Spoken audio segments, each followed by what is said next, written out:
আজকে আমি বানাচ্ছি আলুর স্যান্ডউইচ।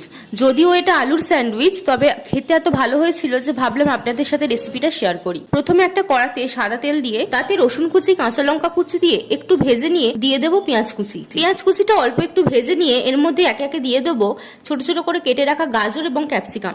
এবার এই গাজর আর ক্যাপসিকামটাও হালকা করে ভেজে নেব। এরপর এর মধ্যে দিয়ে দেবো আলু সেদ্ধ, নুন, হলুদ গুঁড়ো, ভাজা মশলা। এবার এই মশলা আর সবজির সাথে আলুটা খুব ভালো করে মিশিয়ে নেব। সবশেষে ধনেপাতা কুচি দিয়ে আরেকবার ভালো করে মিশিয়ে নিলেই তৈরি হয়ে যাবে আলুর পুর। আমি দুরকম ভাবে স্যান্ডউইচটা তৈরি করেছি। প্রথমে দুটো পাউরুটির একটা পাউরুটিতে গ্রিন চাটনি মাখিয়ে নিয়েছি, আর একটা পাউরুটিতে টমেটো সস মাখিয়ে নিয়েছি। এবার আলুর পুরটা দিয়ে স্যান্ডউইচের মতো তৈরি করে নেব। আর একটা স্যান্ডউইচের মেয়োনিজ আর টমেটো সস একসাথে মিক্স করে মাখিয়ে নিয়েছি।